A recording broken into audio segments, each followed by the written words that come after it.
एक बड़ा कबूतर पटरी पर पपीते का पेड़ लगाता है और फिर उसे हर रोज पानी डालता है। पेड़ बड़ा हो जाता है, बहुत सारे पपीते लगाते हैं। कबूतर पपीता खाता है। एक दिन कबूतर पपीता बेचने जंगल जाता है।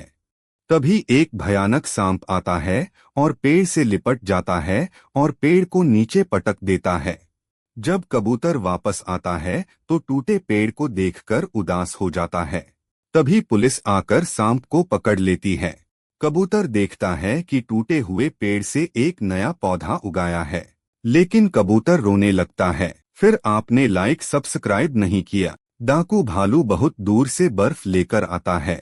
फिर उसी बर्फ से घर बनाकर उसी में सो जाता है, पर भयंकर धूप से बर्फ का घर भी पिघल जाता है। फिर डाकू भालू के शरीर से धुआं निकलने लगता है।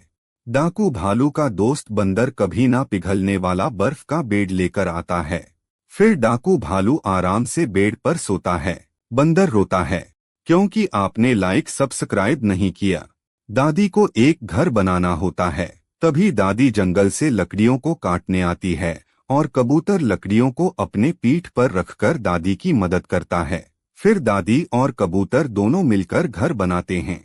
फिर धीरे धीरे दादी और कबूतर एक प्यारा सा घर बना लेते हैं और खुशी खुशी उसी में रहने लगते हैं।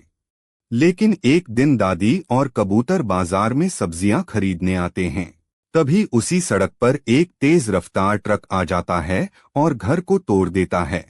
फिर दादी जब बाजार से वापस आती है तो घर को देखकर बहुत रोने लगती है, क्योंकि किसी ने लाइक सब्सक्राइब नहीं किया। रेलवे स्टेशन पर एक ट्रेन कई दिनों से खड़ी हुई थी। एक मोटा कबूतर उस पर अपना घर बनाता है, फिर उसी घर में अंडे देता है और कुछ दिनों में अंडों से प्यारे चूजे निकलते हैं।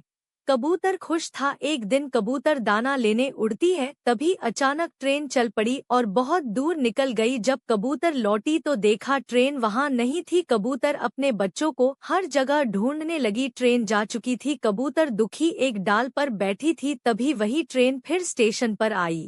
कबूतर खुश हुई और कबूतर ने अपना घर डाल पर बना लिया और फिर कबूतर हंसने लगी। फिर आपने लाइक सब्सक्राइब नहीं किया।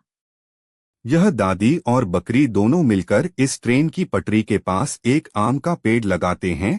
फिर आम के पेड़ पर पानी को डालते हैं। अब आम का पेड़ बड़ा हो जाता है और दादी पेड़ से आम को तोड़कर बाजार में बेचने ले जाती है। यहाँ बकरी आम के पेड़ की रखवाली करती है।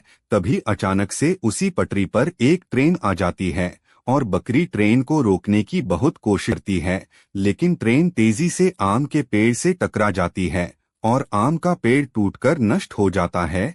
लेकिन कुछ समय बाद उसी टूटे हुए आम के पेड़ से एक छोटा सा आम का पौधा उगने लगता है। लेकिन दादी और बकरी फिर भी रो रहे होते हैं, क्योंकि किसी ने लाइक सब्सक्राइब नहीं किया। गर्मी से बचने के लिए आदमी पूरे तन पर बर्फ लपेट लेता है, पर आदमी की देह की तपिश से बर्फ पिघल जाता है।